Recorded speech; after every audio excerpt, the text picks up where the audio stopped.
अस्सलाम वालेकुम dear student. तो आज यहाँ पे हम डेटाबेस का एक और इंतहाई अहम टॉपिक डिस्कस करने जा रहे हैं और टॉपिक हमारे पास है डेटाबेस इंटीग्रिटी। पॉइंट ज़रा नोट कर ले कि चूँकि टॉपिक थोड़ा सा लेंथी है इसलिए मैंने इसको सिंगल वीडियो की बजाय पार्ट्स में डिवाइड करके 3 वीडियो की फॉर्म में अपलोड किया है इसी चैनल पे। बाकी वीडियोस भी आप मेरे इसी यूट्यूब चैनल पे देख सकते हैं। साथ साथ ये पॉइंट भी ज़रा नोट कर ले कि वीडियो में मैंने टॉपिक को थ्योरेटिकल के साथ साथ प्रैक्टिकली भी एक्सप्लेन किया है। तो टॉपिक को अच्छी तरह समझने के लिए आपने वीडियो को लास्ट तक देखना होगा। तो इस वीडियो में हम फिलहाल डेटाबेस इंटीग्रिटी को और एंटिटी इंटीग्रिटी को थ्योरेटिकली भी देखते हैं और प्रैक्टिकली भी देखते हैं। तो चलिए स्टार्ट करते हैं। डेटाबेस इंटीग्रिटी के बारे में मैंने लिखा है, these are the constraints which are taken used to make database accurate, consistent and reliable। यानी कंस्टेंट का मतलब होता है रूल्स, पाबंदियाँ। ऐसे रूल्स, ऐसी पाबंदियाँ जब हम डेटाबेस बनाते हैं तो उसमें हम अप्लाई करते हैं किस मकसद के लिए, ताकि डेटाबेस के अंदर जब हम एंट्री करेंगे तो उसमें गलती की गुंजाइश ना हो, जिसमें गलती की गुंजाइश ना हो। तो वो पाबंदियाँ या वो रूल्स जो हम इसलिए डेटाबेस में लगाते हैं ताकि यूज़र जब इसमें एंट्री कर ले तो वहाँ पे गलती की गुंजाइश ना हो, तो उस कंस्ट्रेंट्स को एज ए होल हम कहते हैं डेटाबेस इंटीग्रिटी। किस तरह देखें, आप लोगों ने मोबाइल में कभी कभार ऐसा नंबर डायल किया हुआ होगा जो किसी का भी ना हो। तो जब आप इस तरह का नंबर डायल करते हैं और इसको आप कॉल करते हैं तो वहाँ पे आवाज़ आती है कि ये जो मौजूद या ये जो नंबर है जिस पर आप कॉल कर रहे हैं ये एग्जिस्ट नहीं कर रहा।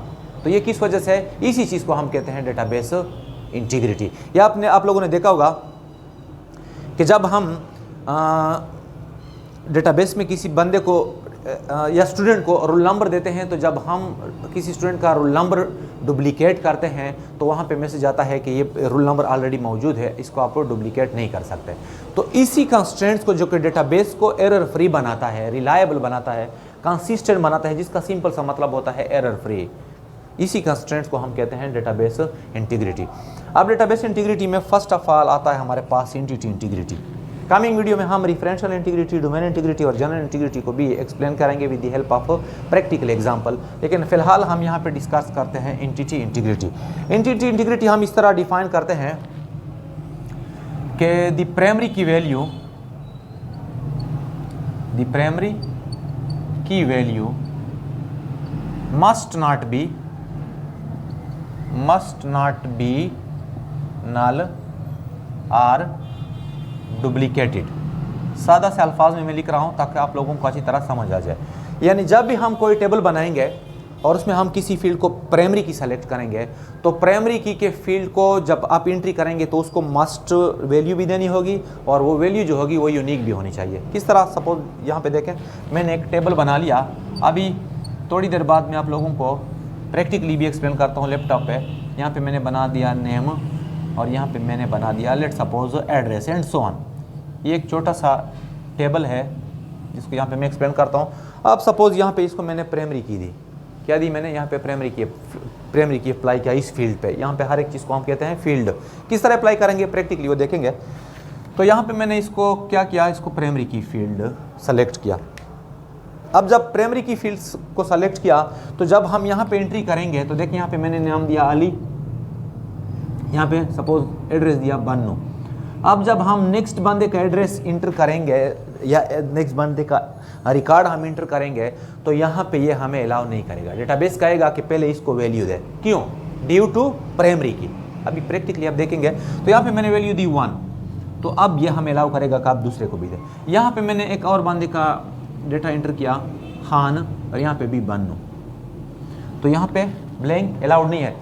पॉइंट नोट कर ले कि यहाँ पे हम ब्लैंक दे सकते हैं, लेकिन ये वाला जो फील्ड है इसको हम ब्लैंक नहीं दे सकते ड्यू टू प्राइमरी की। तो यहाँ पे मैंने वैल्यू दी 1। अब वैल्यू तो दी, लेकिन ज़रा पॉइंट नोट कर ले कि ये डुप्लीकेट आ रही है। यहाँ पे भी आपने 1 दी है, यहाँ पे भी 1 दी। तो ड्यू टू एंटिटी इंटीग्रिटी ये डुप्लीकेट वैल्यू भी नहीं मतलब सेलेक्ट करेगा या स्टोर करेगा। तो इसको हम क्या करेंगे, इसको हम लाजमी चेंज करेंगे इससे। तो इसी कंसेप्ट को हम कहते हैं एंटिटी इंटीग्रिटी। यानी एंटिटी इंटीग्रिटी में क्या होता है कि जब हम किसी टेबल में किसी फील्ड को प्राइमरी की सेलेक्ट करते हैं तो यहाँ पे हम 2 चीज़ों का ख्याल रखेंगे, 2 रूल्स फॉलो करेंगे। एक ये कि वो वाला फील्ड जो है उसको हम जब इससे रिलेटेड फील्ड को हम वैल्यू देंगे तो उस फील्ड को हम लाजमी वैल्यू देंगे। देखें इससे रिलेटेड फील्ड को अगर आप वैल्यू दें या ना दें इससे कोई फ़र्क नहीं पड़ता, लेकिन ये जो रूल नंबर, ये जो प्राइमरी की आपने सेलेक्ट किया, इसमें आपने वैल्यू भी लाजमी देनी होगी और वैल्यू भी यूनिक देनी होगी। यूनिक का मतलब है कि जो पहले से मौजूद ना हो। अब प्रैक्टिकली इसको हम देखते हैं कि इंटीग्रिटी हम किस तरह अचीव करते हैं। तो चले स्टार्ट करते हैं जी। बिस्मिल्लाहिर्रहमानिर्रहीम। तो डियर स्टूडेंट यहाँ पे देखें ज़रा, मैंने MS एक्सेस ओपन किया है, DBMS। आप कोई भी प्लेटफार्म यहाँ पे सेलेक्ट कर सकते हैं। जल्दी मैं आप लोगों को यहाँ पे एक डेटाबेस बनाने का तरीका सिखाता हूँ। बहरहाल अगर आप लोग डेटाबेस बनाना नहीं जानते हैं तो पहले मेरे इस YouTube चैनल पे बहुत सारी वीडियो अवेलेबल है, फिर वहाँ से आप लोग आसानी के साथ सीख सकते हैं। यहाँ पे आप लोग देख सकते हैं मैं एक टेबल डिज़ाइन करता हूँ। यहाँ पे मैं सेलेक्ट करता हूँ रोल नंबर को मैं यहाँ पे देता हूँ नंबर, यहाँ पे स्टूडेंट नेम और यहाँ पे एड्रेस। ये मैंने थियोरेटिकली भी आप लोगों को एक्सप्लेन किया है।